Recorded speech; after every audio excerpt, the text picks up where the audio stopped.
Good evening. This is Rashad Mitchell coming to you live from my YouTube channel. It's like a two-part series. Understanding Black Music History, Part 337, Part 338, for March 3rd and March 4th. Here we go. March 3rd. The number one R&B song in 1951 was Black Knight by Charles Brown and his band. March 3rd, 1956, singer, actress Gail Storm assaulted the hit list with the cover of Frankie Lyman. The teenagers that were sick mad, like fools fell in love, reaching up the top 10, number 9. It was the first time a black act had beaten a white cover artist on the pop charts. March 3rd, 1958, Dee Irvin and the Pastels charted with their classic ballad, Been So Long. Number 24 pop, number 4 R&B. The group performed at an Air Force base in Norsarsak, Greenland. Irwin went on to have the hit Swinging on a Star in 1963 with uncredited Blue Eva. 1958, March 3rd, The Chantels' Every Night was released. It was reached number 39 pop, number 16 R&B. 1962, March 3rd, Chubby Checker squeezed still more mileage out of the twist craze when he charted with Slow Twisting, and an eventual number 3 hit pop and R&B. The duet vocalist on the record was Dee Dee Sharp.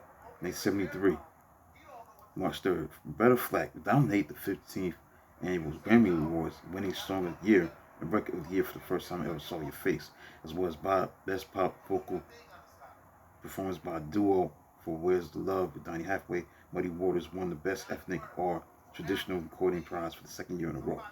1984, March the 3rd, 1984. Michael Jackson's single Thriller reached number 4 pop and was the final of 7 singles from the unprecedented best-selling album of the same name. 1985, March 3rd, Michael Jackson came face to face with his own image when he visited Madame Tussauds' famous wax works in London for the opening of a display of his figure. Obviously, in a jubilant mood, Jackson brought chaos and the traffic jam to the streets when he jumped on the roof of his car to wave at fans. 1988, Michael Jackson, on March the 3rd, donated $600,000 from a recent concert to the United Negro College Fund.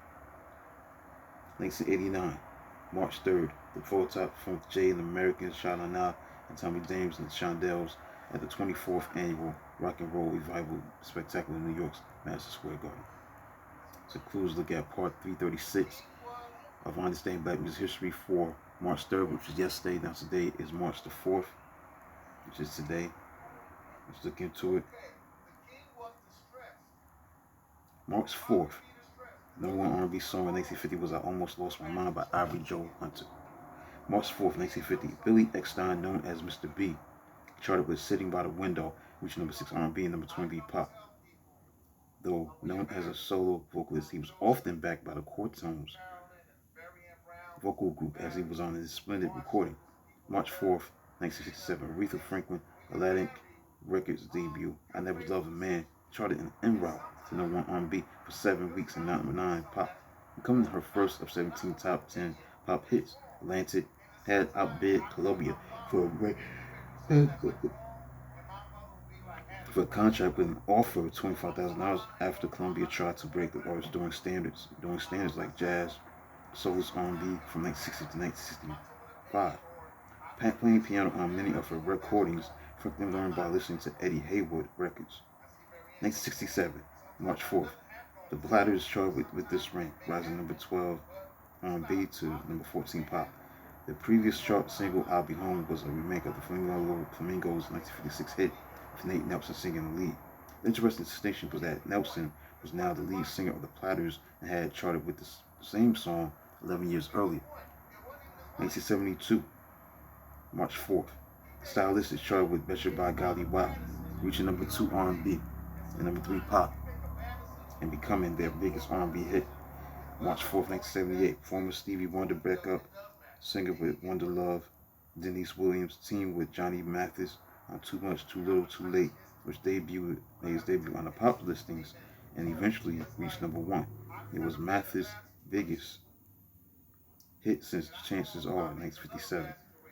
Last but not least, 1987, March 4th, Tina Turner began her Break Every Rule tour, starting in Munich, West Germany, which did predictably break every box office record in 13 countries. And finally, 1993, March the 4th, I Feel Like a Queen. Patti LaBelle exclaimed as she was honored with a star on Hollywood's Walk of Fame. So it includes part 337 and part 338 of On This Day in Black Music History. Part 337 and part 338 for what took place on March 3rd and 4th, as far as the moments and events that took place in Black Music History. Please like, subscribe, and comment on the channel. Do a video this magnitude tomorrow. Until then, talk to you soon.